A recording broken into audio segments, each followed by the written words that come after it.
part 2 of my mistakes and disasters, where we're purchasing more and more education in more and more modalities, but not really looking at how we're going to use it, how we're going to incorporate it. And the reason this is mistake number 2, I'd done all my training. I did the coaching course, which was amazing because it changed the way I spoke to people. It changed the way in which I worked with people. It meant that my clients weren't as pressured to change, that I made sure they understood that I understood how difficult change can be.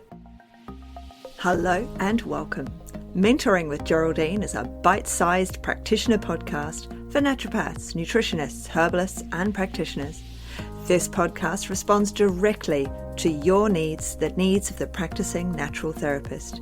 With interviews, herbal discussions, something business and something clinical each week, you'll get the variety you need and enjoy to stay motivated in practice. Hello and welcome to Mentoring with Geraldine and the Bite Size Podcast. And here we are at part 2 of my mistakes and disasters. So maybe you heard part 1 where I talked about working in rooms and choosing those rooms and the disaster that I had moving out of my home business and into clinic space. So I talked about how we need to double check everything and really look at that space and spend time in that space. And the same goes for today's mistakes. Now, I don't truly believe in failure. Obviously we make mistakes, that's what they are. But failure to me means that I just have to look back. Yes, I'm going to be upset something's happened. Yes, I'm going to be disappointed. Yes, I might have to go through, the 5 stages of grief, denial that I did it wrong, anger that it was wrong, it was a disaster, I need to bargain with myself or others. And then, you're a bit depressed or a bit down that it all happened. And then you move into acceptance. So I do move through those stages. And when things are bugging me and things are really pressing in on me, then I stop and I really think about it. And I do go through that as a system. I actually say to myself, why am I denying that I did this? Or that I said this, or that I behaved like this, or that I purchased this disastrous item. I purchased a disastrous item online on Facebook the other day. They will pop up into your feed, and it was a travel wash thing, and you sort of switched it on. It had a USB, and off it could wash a couple of pairs of knickers or whatever. So I thought, well, this is a really cool little thing. It's travel, it's flat. So I got it the other day. It's like a fold-up bucket. So really, that doesn't attach to anything. It has no USB. It's got absolutely nothing. And of course, there's no recourse for me to get my money back because I paid by credit card and all the rest of it. Should have done PayPal on that one. Anyway, I can look at that and I can go through, I can get angry and I can do all of the things, or I can just go, why did you buy something off Facebook again? Just stop doing that. So when we think about mistakes that we make, we do need to go through all of the 5 stages. And sometimes there's more than 5. Sometimes we hang out more in one stage than another, as I'm sure you all know. I'm assuming that you all learnt the 5 stages of grief in college. And I remember learning them in nursing. I don't actually remember learning them in college, but I had a lot of subjects I didn't have to do because of my nursing. So I'm assuming that everybody else got to learn it like I would have in nursing college. So today I'm going to talk about the mistakes I've made in education, in purchasing education, because I've been, in business, I've been studying. I was late to the studying party. I didn't study straight after school. Well, actually I did. I went to a college and tried to learn to be a secretary. It was a long time ago. And I was rubbish at it, just to let you know. But I did learn to type, which I'm very grateful for. So there's another disaster. I went along. I was the only one who'd finished year 12. No one else had finished school because you didn't have to back in the day. And so most of them had no formal, long-term formal education. Of course, I'd done English literature and things like this. And so I got exempt again from a lot of the classes, except for the shorthand and typing. Shorthand I was rubbish at, and typing I made it to the glorious speed of 30 words per minute before I decided after 6 months that really I'd probably learnt all I could learn. So it was a 1-year course, would you believe it? Anyway, so I am grateful because I learnt to type, and it was an experience. but it clearly wasn't for me. I then travelled, and while I was travelling, I worked. I worked in pubs, and I worked in clubs, I worked in restaurants, I ended up running restaurants. I have more than one passport, so it's not difficult for me to stay in places and learn about the place. And, I work hard. I've always had a job, literally always had a job. So, I was delivering junk mail. It's not as big now as it used to be, but junk mail was a really big thing. So I started delivering junk mail when I was very young. I had my own paper round at 10. I worked at the supermarket as soon as I hit 14, I think it was. Prior to that, so when I was 13, 14, I was under the table earning at a pizza restaurant. So after the supermarket, so I've always worked. I've always paid my own way, and I've always made sure there's enough money coming in. And if it doesn't come in from one job, then I will have more than one job. I always have a goal in sight. And so with our education and training, there always has to be that goal in sight of where we're going with this. What will it get us? What will we achieve from this? And, sometimes the advice isn't the right advice. And sometimes we just need to spend longer thinking about, where will this get me? What will this do for me? Am I doing this for me? Am I doing this for others? Am I doing this to expand my business? Am I doing this to avoid what I'm doing? So what I found, actually backtrack ever so slightly, I don't know how many years ago now, 5, 6 years ago, maybe a bit longer, I read a book by Tara Maher, and literally in the first chapter, in the first few pages, it says men will get their degree or their education and they will go out and work, and they will immediately start earning more than the woman who does exactly the same education but then feels she needs a master's. She feels she needs something else. She never feels adequate, and so she keeps on learning, and she keeps on putting money into the training to learn more and more and more. I love learning. I can't help myself. I start watching a webinar and I'll watch it to the end if it's a good one. Do have issues with listening to boring voices. I listen to podcasts all the time. So I'm always learning and I'm always teaching, and I love it. So when I think about all of the money that I've spent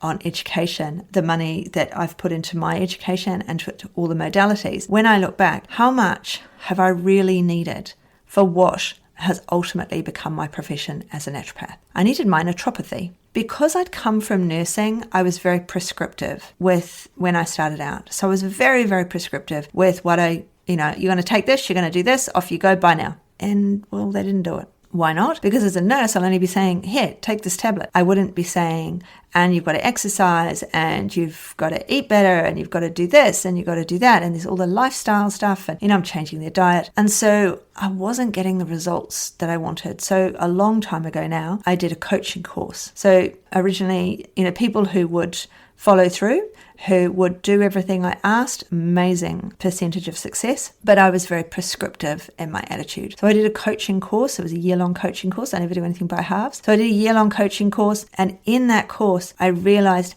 how to compromise with people, how to negotiate, how to discover their boundaries, reach to their boundaries, and figure out their boundaries. And this is what I teach in the graduate program. It's part of the graduate program's basis, is how to make sure you've got that ongoing success. So with all these modalities that I've learned, all of these trainings, so my disaster training, and when I realized that I needed to really change how I behaved and what I was doing, was I'd done my basic training, nursing basic training, and then I've done intensive care and all of those things, and I did community pediatrics, so I was a community nurse, and then I did all of these other trainings, and then I did my naturopathy training while I was still nursing, so I had to pay for it. So, I was paying for it by nursing, and then I started my small business. I was still nursing, so I wasn't ready to give up nursing at that point, and so I was working part-time as a nurse and part-time as a naturopath, and all of the time I was thinking, there's something more, there must be something more. And of course, I was late to the study party. I hadn't, as I said, properly gone straight after school. So it wasn't like I'd got sick of education, because I'd had this big break while I'd been traveling. So lots of people, they'll finish their uni and they'll be like, I'm so sick of studying now. And they might take a break, or they'll go, I just have to finish my master's. It's one of those things, isn't it, where you think you've never finished.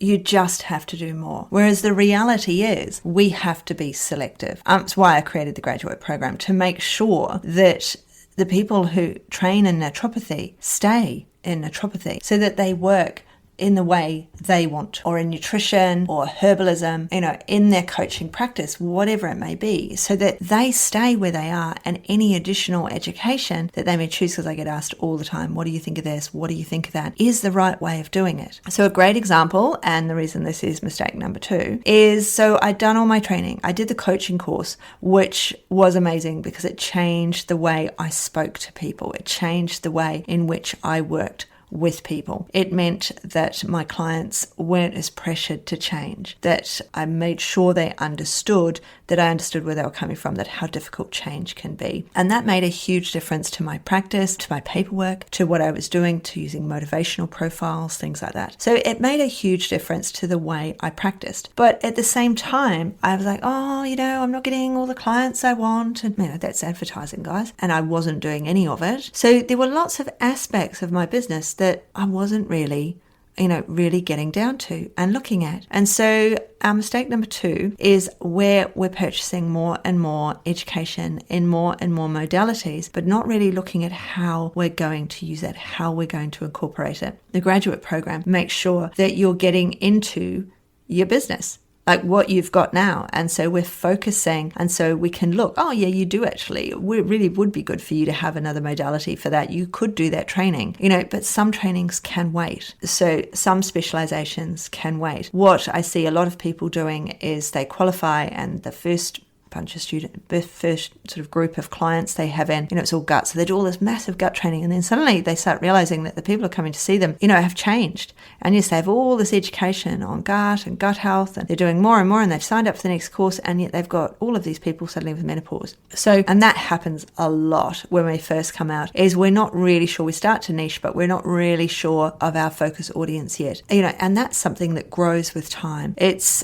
my focus audience when I first qualified was young mothers and pregnant women, because that is the zone I was in. So I was meeting these people at kindy. I was meeting these people in the schoolyard. So they were coming to see me. They were referring their friends. Not all of them wanted to have more babies. Not all of them wanted to talk about their babies. And so I realized that I actually had a much bigger area that I was covering, because I was attracting, people with anxiety. I was attracting people who had hormonal issues.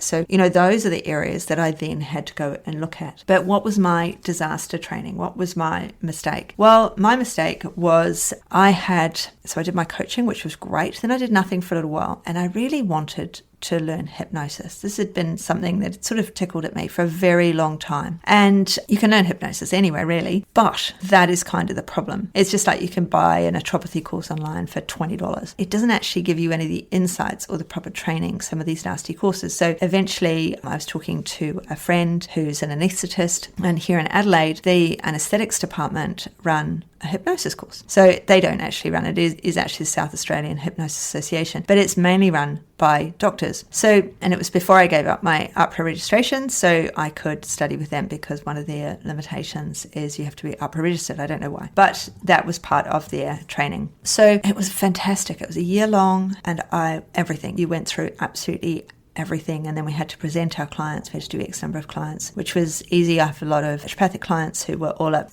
for having a hypnosis session with me and me writing them up. So that was easy. But, after I'd done the course, then I started looking around at more and more hypnosis courses, because I was really enjoying it. It fitted in really well with coaching. So the language that was used, and the, imagine if, all of this positive conversation style, what's called future pacing. So when you ask somebody to look into the future, the magic question, all of the things that go with coaching. So hypnosis was getting people really into that deeper state. You can't make anybody do anything in hypnosis unless they want to. So with stage hypnotists, they'll have 300 people in the audience and they will filter them down until they find that extrovert that really wants to be up there pretending they're playing a violin. So, we can't be made to do things we don't want to do. That's a huge fallacy with hypnosis. Anyway, on with what I'm talking about, my disaster. So then I thought, okay, I'd like to do more hypnosis training. And we heard from another hypnotherapist about this woman who was offering training. And I went along to her seminar, and it was really interesting because I was into it, and and I was learning lots about it, and it was totally interesting. And then I thought, yeah, I'm going to do this. And you had to pay a big deposit. And so it was $1,000 deposit. And then you had one session to see what it was all about. So basically it was a script, and I was going to be paying her $6,000 for a script. And I just paid $6,000 for a year's course. And it dawned on me that I was being taken in. And the more I thought about this, the more I thought about, so I thought, well, I'll just ring her and have a chat. You know, it's her course, and like me, you can ring me and talk to me about my courses. And if it's not right for you, I'm just going to say it's not right for you, and I'm certainly not going to take $1,000 off you. So I contacted her and I said, you know, I'm not really sure what happens. And she was repeating her own script of her own background, her own, you know, what had happened to her, all of her feelings around her past and the reason she'd created it. So her story script, she repeated over and over again. And it dawned on me this was totally not for me. You know, I wasn't just half-hearted about it now. I was convinced this wasn't for me. But this was a person who had so many issues that, you know, I should have heard them all in her story right at the beginning when she went on about her story, about her past, about her abuse, that she was still stuck in her story. And her script for getting out of your own story hadn't worked for her. So I should have spotted this very early on, but I was wrapped up in it. I was with my friends and they'd said they were going to do it. And a couple of them have done very well with her script and with her system, but it totally wasn't for me. So then I realized that because of her behaviors, and because of my past coaching training, that I had to get her to dump me. You know, the boyfriend-girlfriend thing, it had to be she dumped me, not the other way around. So I finally got her to say that on the phone, that I wasn't suitable. And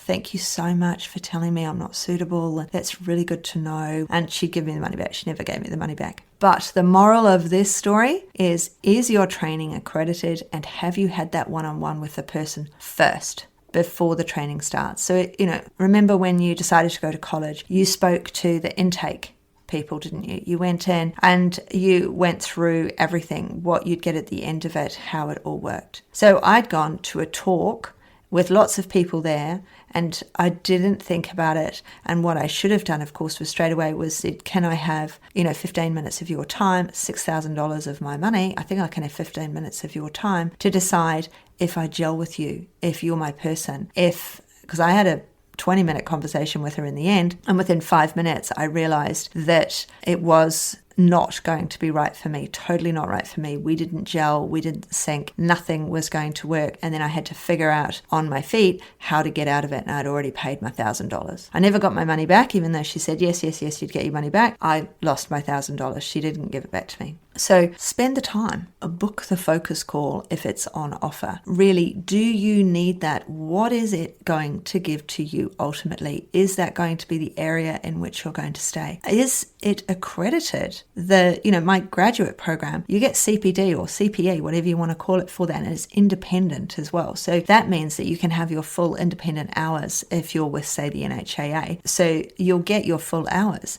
because I cover everything. I cover business. So you can get that in there, the mentoring. I have educational webinars, so you get those in there. So it's a real breakdown, and it means that it works. Whereas her course wasn't. It wasn't credited. It was just her with her script and her past. And so that is yet another of my mistakes, folks. And I see it all over the internet. The person that's down to their last $1, they think they were, they'd maxed out all their credit cards, all of the things. I never did any of that. I have only ever created my business with the money that my business brings in, and I've paid myself a wage. So we need to really think about, how is this person going to help me? Have they got the structure to help me in the way that I need, that's going to support me at where I am now? So, I have the 90-day program as well. I don't just have the graduate program, but the graduate program is opening its doors on February the 7th. And so it's well worth getting on board with the graduate program, or booking in that focus call and finding out what's right for you, because we're all different and we all have different needs. It might just be the academy is the place for you right now. But I don't want you to make these mistakes that I made. I don't want you to unnecessarily spend the money that I have spent over the years. And my husband has this thing, price per wear, right? So when we first arrived in Adelaide, we joined a gym because we belonged to a gym in the UK, in Nottingham. So we joined a gym here, and then I became pregnant, and then I couldn't use most of the facilities anyway, and I got synthesis pubitis, so I couldn't walk. So my price per wear of going to that gym, he would look at me and go, oh, that was a $500 gym session then, was it, darling? I'm like, oh, actually, no, I went to the hairdresser. So I didn't actually walk into the gym at all. So no, that my next session at the gym will be $500. So price per wear. So, you buy school uniform is a perfect example of price per wear. Isn't school uniform expensive? Oh my goodness, hundreds of dollars for school uniform. But that's all they wear every single day for, a year. If it's the blazer, you buy it big, don't you? And it lasts them for 4 years. So price per wear ultimately comes out really, really good. And price per wear can be looked also at our training.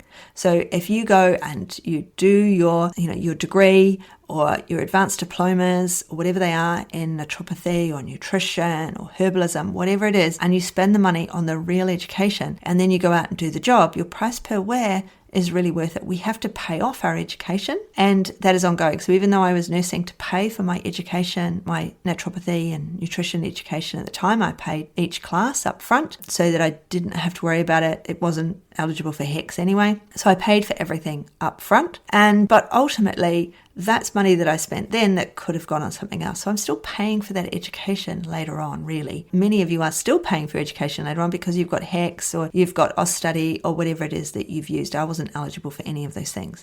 But you need to pay off your education, and then you need to keep spending on education because it's part of being with an association is having ongoing educational support, and we have to choose that wisely. And one of the best ways to choose your education wisely, if it's an expensive course, is to check with others. Ask on Facebook, has anyone else done it? What do you think of it? If it's and the other one, you might be able to share it. It might be that the person is putting out, buy one, get one half price or something. It's really worth putting it in Facebook groups then and saying, anybody else want to be my other half? But if it's something that's expensive, take the focus call if they're offering it, or everybody calls them different, discovery calls. I call it a focus call. They've got all different names, but it's normally around 10 to 15 minutes and you can speak to the person and decide, am I going to spend that money? I'm currently doing a course at the moment and it cost me $1,000. Right? So it's with a mentor and it's all over the summer holidays. So I should have finished it by the time this podcast comes out. I'm writing a webinar at the moment. So the Finding Your Flow webinar is being completely revamped. So do look out for that. But, I've paid $1,000 for that. I double checked everything. I looked through everything. I didn't book a focus call with her because I'd already had contact with her in the past, but I made sure, yes, this is going to cover everything. The outcomes of this, if I do the work, are what I want. Remember, our outcomes are if we do the work. Our outcomes aren't if they supply the information. If we don't do it, then that's our outcome, isn't it? So my outcomes for the graduate program, and that's what we should be putting in our advertising, of course, is our outcomes for our clients, but they have to put in the work, just like my mentees have to put in the work. I can give them all the structure, I can give them all the help, but if you don't implement anything, just like with our clients, then we won't have that change. We won't have that fulfillment. We won't have that, yes, I've done it. Yes, that was really worth it. Just like I say about my naturopathy, my nutrition, my herbal, and my coaching, and ultimately the year-long hypnosis course, I say, yes, they were really worth it. Was it worth going to the company seminars? Often not really for the education. The education is only on their products. So no, not for the education, but for the networking and catching up with people, that's the value for me. Often I'll wander off and I won't even listen to their sales, but I will be totally catching up with people and seeing people. And of course, they're not happening at the moment. And I am missing that portion, that networking time with people that I don't see all the time. So I'm hoping to start traveling at some point this year. I'm really looking forward, hopefully, to fingers crossed, I can travel to the NHAA one-day seminar. It doesn't look like I'm going to make the ATMS one because of travel restrictions and things like that, which is really irritating because I like those. I like the independent education, and that's where I place my focus, and that's what I offer. Independent education, honest independent education. You can look at any of my testimonials and everybody will tell you how honest I am, and I'm sure you already know because you're still listening. Hopefully you're still listening anyway, and it's not really bite-sized today, is it? We've already hit the 26 minutes. So it's time for me to go. Please, would you, if you haven't already, give me a review? It really does help. I'd love you. I mean, there's a couple there already, but the more the merrier. So I would love you to put a preferably 5-star review in there if you've got a moment and if you've enjoyed this. And I look forward to catching up with you very, very soon. See ya. Thanks so much for joining me today. Don't forget to rate, review, and subscribe to the podcast for the weekly episodes. If you'd like even more support and learning, then the Academy is for you. Here you'll find part 2 of the herbal discussions, more clinical learning, and case studies to support your clients in practice. Bye for now.